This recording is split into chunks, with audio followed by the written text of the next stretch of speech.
العالمین نے ہمیں بے شمار نعمتوں سے نوازا ہے۔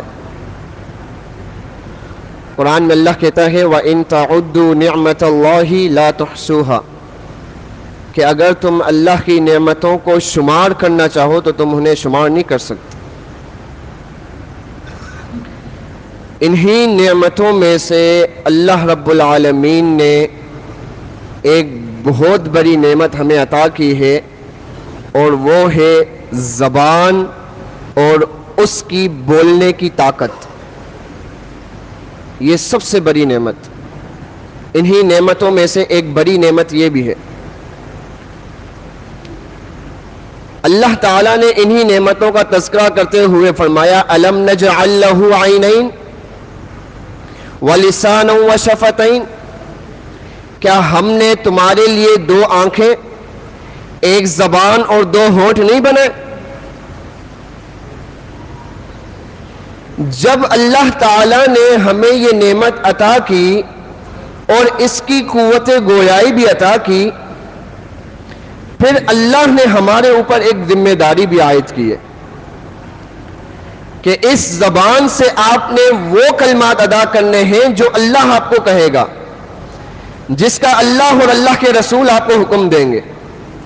اپنی منمانی سے اس زبان کا استعمال نہیں کرنا، یعنی اس زبان سے آپ نے بات کہنی ہے تو سچی سیدھی کھڑی بات کہنی ہے، اس زبان سے جھوٹی بات نہیں کہنی۔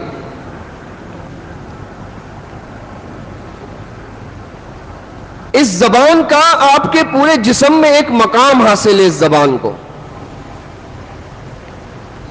وہ کیا مقام ہے؟ اللہ کے نبی صلی اللہ علیہ وسلم کی حدیث ہے اذا اصبح ابن آدم فإن الأعضاء كلها تكفر اللسان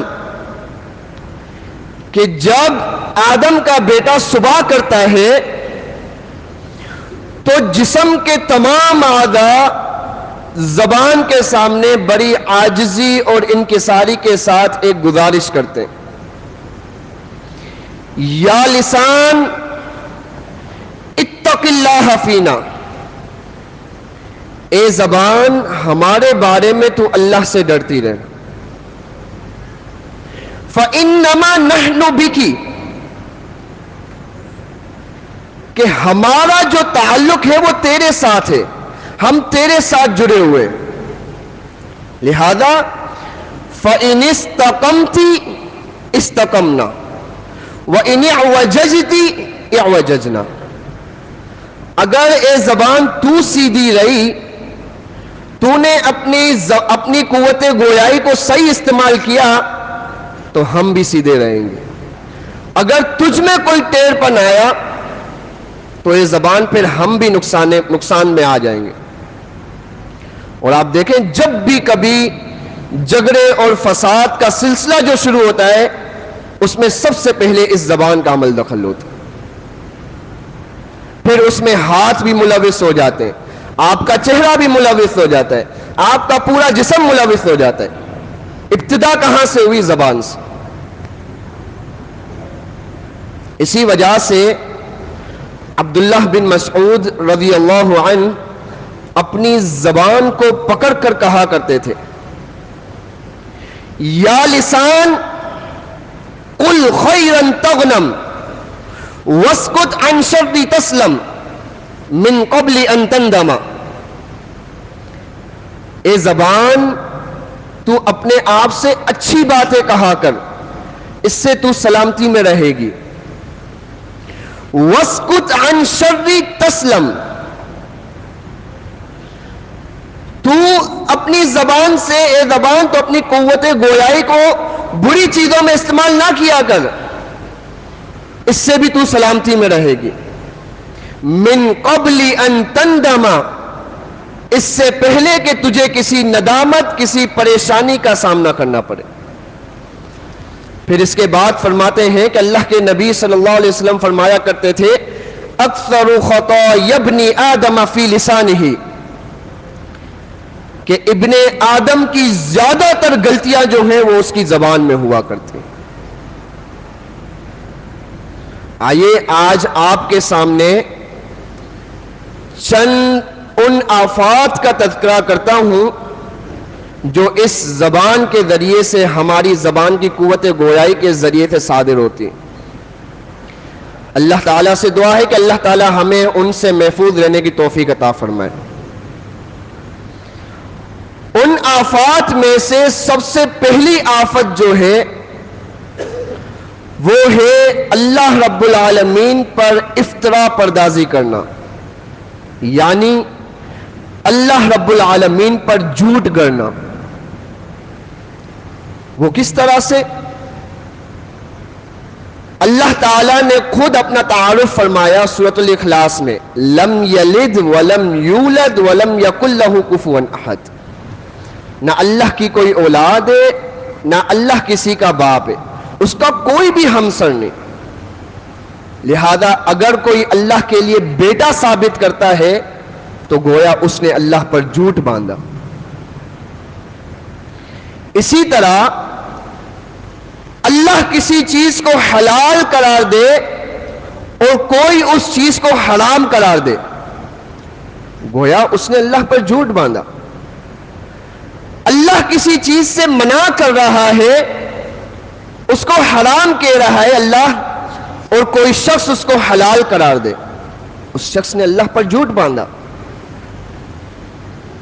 اسی وجہ سے اللہ تعالیٰ نے فرمایا وَلَا تَقُولُوا لِمَا تَصِفُ أَلْسِنَتُكُمُ الْكَذِبَ، تم اپنی زبانوں سے جھوٹ موٹ یہ نہ کہا کرو هَذَا حَلَالٌ وَهَذَا حَرَامٌ، کہ یہ حلال ہے یہ حرام ہے، لِتَفْتَرُوا عَلَى اللَّهِ الْكَذِبَ، تاکہ تم اللہ رب العالمین پر جھوٹ گڑ سکو۔ یاد رکھو ان الذین یفترون علی اللہ الکذب لا یفلحون، کہ بے شک وہ لوگ جو اللہ رب العالمین پر جھوٹ گڑتے ہیں وہ کبھی بھی کامیابی حاصل نہیں کر سکتے۔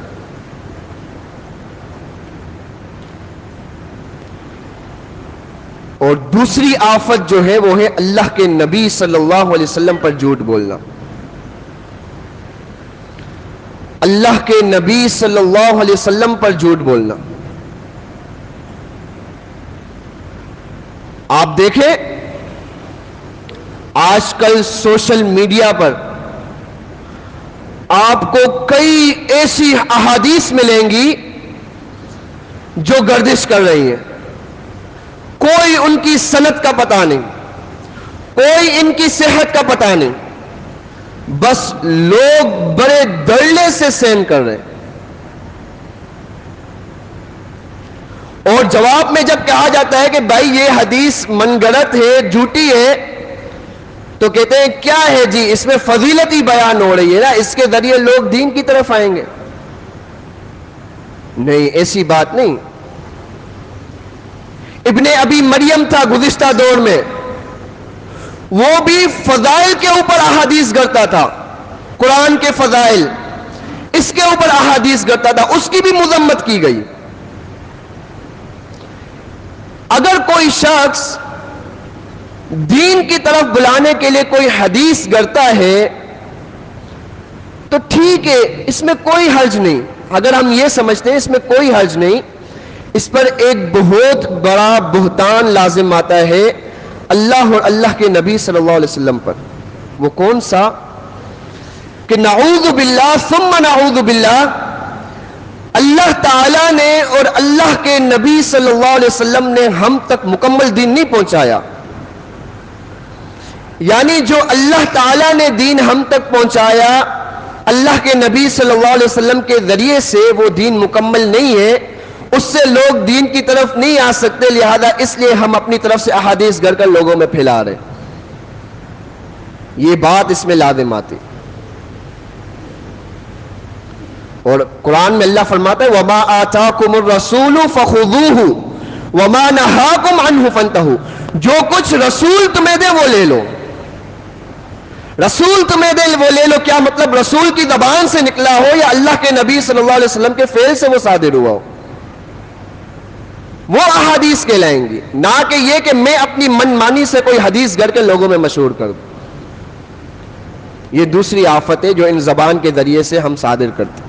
یہ زبان کے ذریعے سے چاہے صادر ہو، چاہے آپ ٹائپنگ کے ذریعے سے لکھیں، اصل نکل تو آپ کے اندر سے رہا ہے نا، یا آپ کسی شیئر کے بٹن کو دبا کے آگے کریں، اصل شیئرنگ تو آپ کر رہے ہیں نا، آپ کی سوچ تو یہی ہے نا، آپ تو یہی سمجھ رہے ہیں نا۔ اور تیسری چیز جو ہے وہ ہے اللہ تعالی کا، اللہ کے نبی صلی اللہ علیہ وسلم کا، اللہ کے رسولوں کا، اللہ کی آیات کا اور شعائر اسلام کا مذاق اڑانا۔ یاد رکھیں جو شخص ان چیزوں کا مذاق اڑاتا ہے وہ کافر ہے، وہ کفر کا ارتکاب کر رہا ہے۔ میں اپنی طرف سے نہیں کہہ رہا، قرآن کی نص موجود ہے اس بارے میں۔ اس کے بارے میں پہلے شان نزول سمجھیں کہ وَلَئِن سَأَلْتَهُمْ لَيَقُولُنَّ إِنَّمَا كُنَّا نَخُوضُ وَنَلْعَبُ قُلْ أَبِاللَّهِ وَآيَاتِهِ وَرَسُولِهِ كُنتُمْ تَسْتَهْزِئُونَ، کب آیت نازل ہوئی؟ عبداللہ بن عمر رضی اللہ عنہ بیان فرماتے ہیں کہ جنگ تبوک کے موقع پر ایک محفل میں ہم بیٹھے ہوئے تھے، ایک شخص نے صحابہ کرام کے بارے میں ایک نادیبہ جملے کہنے لگا کہ میں نے ان صحابہ سے زیادہ باتوں میں تیز، کھانے میں پیٹو، کلام میں جھوٹا اور لڑائی میں بزدل نہیں دیکھا۔ صحابہ کے بارے میں کہہ رہا۔ اسی مجلس میں ایک شخص نے کہا، کھڑے ہو کے کہا، تو جھوٹ بولتا ہے بلکہ تو منافق ہے، میں یہ بات اللہ کے نبی صلی اللہ علیہ وسلم کو ضرور بتاؤں گا۔ اللہ کے نبی صلی اللہ علیہ وسلم کو جب یہ بات پتہ چلی تو آیات کا نزول ہو رہا تھا، وَلَئِن سَأَلْتَهُمْ لَيَقُولُنَّ إِنَّمَا كُنَّا نَخُوضُ وَنَلْعَبُ، جب آپ ان سے پوچھیں گے کہ آپ نے یہ جملے کیوں کہے تو کہیں گے ہم تو ہنسی مذاق کر رہے تھے۔ اور اس شخص نے بھی آ کے اللہ کے نبی صلی اللہ علیہ وسلم کے سامنے یہی کہا، ہم تو ہنسی مذاق کر رہے تھے محفل میں بیٹھ کر۔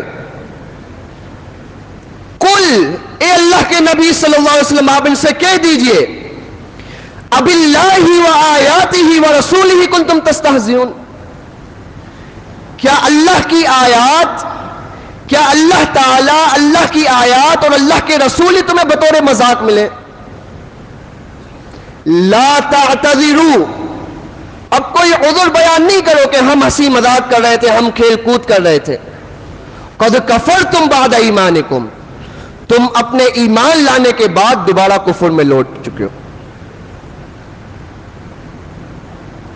آج آپ دیکھیں اللہ تعالیٰ کا، اللہ کے رسولوں کا، اس کی آیات کا اور شعائر اسلام۔ شعائر اسلام کیا ہوتے ہیں؟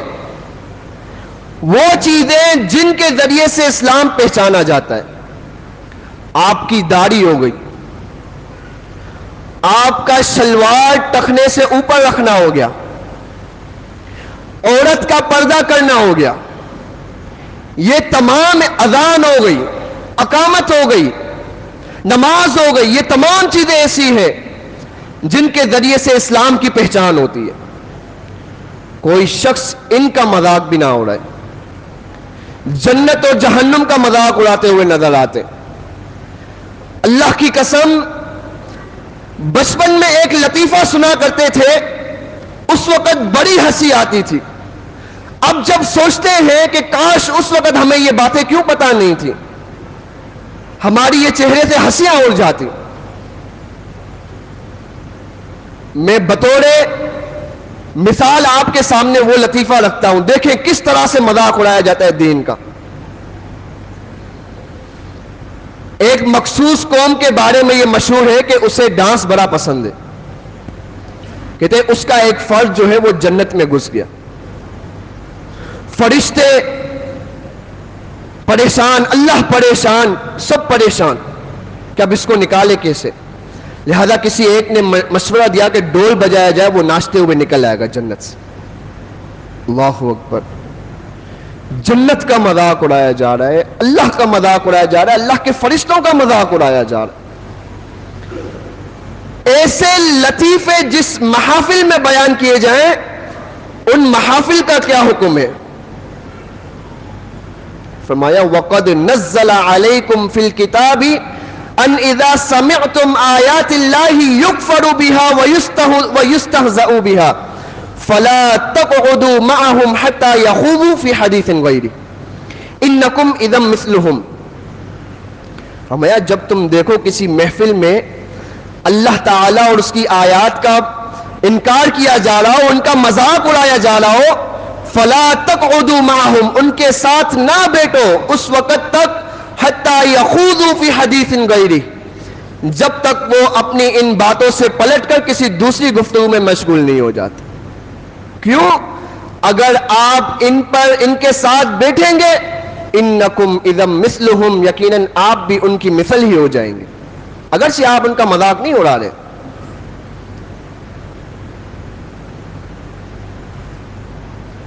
جنت اور جہنم, ان کا جب تذکرہ ہوتا ہے تو انسان پر ایک امید اور ایک ہیبت طاری ہو جاتی ہے, اور جب انہی کا مذاق اڑانے لگ جائیں لوگ تو کیا لوگوں پر ہیبت طاری ہوگی, کیا امید طاری ہوگی لوگوں پر. فرشتوں کا مذاق اڑایا جا رہا ہوتا ہے, کبھی لوگوں کی داڑھی کا مذاق اڑایا جا رہا ہوتا ہے. یاد رکھیں اس داڑھی کا مذاق اڑانا یا پانچوں کا ٹخنے سے اوپر رکھنا, اس کا مذاق اڑانا, یہ بھی اسی زمرے میں آتا ہے. کیونکہ جو داڑھی کا مذاق اڑا رہا ہے وہ داڑھی کا مذاق نہیں اڑا رہا. داڑھی رکھنے کا حکم کس نے دیا؟ اللہ کے نبی صلی اللہ علیہ وسلم نے. اللہ کے نبی صلی اللہ علیہ وسلم کیا اپنی طرف سے بات کرتے؟ نہیں. وَمَا يَنْتِقُ عَنِ الْهَوَىٰ إِنْ هُوَ إِلَّا وَحْيٌ يُوحَىٰ, وہ اپنی طرف سے بات نہیں کرتے, وہ اللہ کی وحی سے بات کرتے. گویا وہ انڈائریکٹ طریقے سے اللہ رب العالمین کا مذاق اڑا رہا ہے.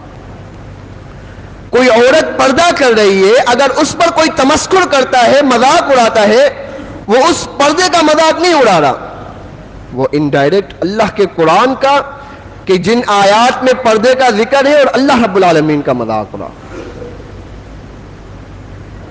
کوئی شخص پانچے اوپر رکھنے کی وجہ سے اگر اس کا مذاق اڑایا جا رہا ہے تو پانچے اوپر رکھنے کا کس نے حکم دیا؟ اللہ کے نبی صلی اللہ علیہ وسلم. اللہ کے نبی صلی اللہ علیہ وسلم اپنی طرف سے کوئی بات نہیں کر سکتے, وہ بھی انڈائریکٹ اللہ رب العالمین کا مذاق ہو. تو یہ اگر آپ کسی ایسی محفل میں بیٹھے ہیں اور دیکھیں کبھی کبھار یہ بھی مذاق کی صورت بن جاتی ہے جس کی طرف ہمارا دھیان نہیں ہوتا. کسی ساتھی کو کہیں چلتے چلتے, بھائی نماز کا ٹائم ہو گیا, نماز کی طرف جائیں. یہ بھی بطور مذاق جملہ ہمارے یہاں مشہور ہو گیا, یار میرے کپڑے پاک نہیں ہے, یا مجھ پر غسل واجب ہے.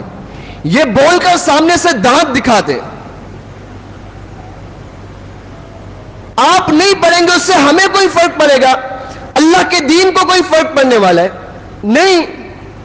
آپ نماز نہیں پڑھیں گے, اس کا فرق تو آپ کو ہی پڑے گا, ہمیں کون سا فرق پڑنا ہے؟ ہاں کم از کم آپ اگر نہیں پڑھ رہے تو آپ اس دین کے ایک رکن کا, نماز کا مذاق تو نہ اڑائیں. آپ اس کا مذاق کیوں اڑاتے ہیں؟ اس پر ٹھیٹھڑے کیوں مارتے ہیں آپ؟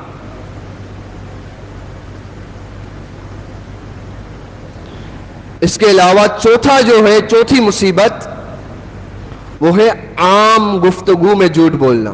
عام گفتگو میں اللہ کے نبی صلی اللہ علیہ وسلم کی حدیث ہے, علیکم بالصدق فإن الصدق یہدی الی البر وإن البر یہدی الی الجنہ وما یزال الرجل یصدق ویتحری الصدق حتی یکتب عند اللہ صدیقا, کہ تم پر لازم ہے کہ تم سچائی کو پکڑو, کیونکہ یہ سچائی نیکی کی طرف لے جاتی ہے اور نیکی جنت کی طرف لے جاتی ہے. فرمایا ایک بندہ ہمیشہ سچ بولتا ہے اور سچ ہی کی تلاش میں رہتا ہے, یہاں تک کہ وہ اللہ کے ہاں صدیق, بہت زیادہ سچا لکھ دیا جاتا ہے. وَإِيَّاكُمْ بِالْكَذِبِ فَإِنَّ الْكَذِبَ يَهْدِي إِلَى الْفُجُورِ وَإِنَّ الْفُجُورَ يَهْدِي إِلَى النَّارِ وَمَا يَزَالُ الرَّجُلُ يَكْذِبُ وَيَتَحَرَّى الْكِذْبَ حَتَّى يُكْتَبَ عِندَ اللَّهِ كَذَّابًا. فرمایا تم جھوٹ سے بچو, کیونکہ یہ جھوٹ برائی کی طرف لے جاتی ہے اور برائی جہنم کی طرف لے جاتی ہے. ایک شخص ہمیشہ جھوٹ بولتا رہتا ہے اور جھوٹ ہی کی تلاش میں رہتا ہے، حتیٰ کہ وہ اللہ رب العالمین کے ہاں کذاب، بہت زیادہ جھوٹا لکھ دیا جاتا ہے۔ کوئی شخص اگر اس کا مشغلہ بن جائے نا جھوٹ، اس کے بارے میں وائز سنیں کہ اس کا صبح اٹھنے کے ساتھ ہی کام یہ ہے کہ میں نے جھوٹ بولنا ہے، جھوٹ پھیلانا ہے۔ سمرہ بن جندب رضی اللہ عنہ بیان فرماتے ہیں کہ اللہ کے نبی صلی اللہ علیہ وسلم کا یہ معمول تھا کہ اللہ کے نبی صلی اللہ علیہ وسلم ہر نماز کے بعد مڑ کر پوچھتے کہ آج تم میں سے کسی نے کوئی خواب دیکھا ہے؟ اگر ہم میں سے کوئی خواب دیکھتا اور وہ بیان کرتا، اللہ کے نبی صلی اللہ علیہ وسلم اس کی تعبیر بیان کرتے۔ فرمایا ایک دن پوچھا تو صحابہ میں سے کسی نے کوئی خواب نہیں دیکھا تھا۔ اللہ کے نبی صلی اللہ علیہ وسلم نے کہا آج میں نے ایک خواب دیکھا۔ فرمایا 2 شخص آئے میرے پاس، مجھے وہ لے کر ہاتھوں سے پکڑ کر ارض مقدسہ میں لے گئے۔ میں نے وہاں دیکھا ایک شخص، اس کے ساتھ ایک شخص کھڑا ہوا ہے، اس کے ہاتھ میں مہمیز نما چیز ہے۔ مہمیز نما چیز آگے سے مڑی ہوئی ہوتی ہے، جس کو ہمارے یہاں کلو کہتے ہیں۔ وہ اس کی ایک بانس میں داخل کرتا ہے، اس کو چیرتا ہوا گدھی تک لے جاتا ہے، پھر دوسری بانس میں داخل کرتا ہے، اس کو چیرتا ہوا گدھی تک لے جاتا ہے، یہاں تک کہ اس کی دونوں بانچیں وہ گدھی کے ساتھ مل جاتی ہیں۔ پھر وہ اسی طرح سے صحیح ہو جاتا ہے، دوبارہ وہ یہ عمل کرتا ہے، پھر وہ صحیح ہو جاتا ہے، پھر دوبارہ یہ عمل کرتا ہے۔ بھیا میں نے ان فرشتوں سے پوچھا، ان شخص سے پوچھا یہ کون ہے، یہ کون شخص ہے؟ فرمایا یہ وہ شخص ہے جو صبح اٹھتا ہے اور جھوٹ بولتا ہے، اور اس کا جھوٹ دور دور تک پھیل جاتا ہے، اور یہ عذاب اسے قیامت تک ملتا رہے گا۔ اللہ رب العالمین سے ہم دعا کرتے ہیں کہ اللہ رب العالمین ہمیں زبان کی ان چند گنی چنی آفات جو آپ کے سامنے ذکر کی، اللہ رب العالمین ہمیں ان سے پناہ میں رکھے اور ہمیں ان سے بچنے کی توفیق عطا فرمائے۔ وآخر دعوانا ان الحمد للہ رب العالمین۔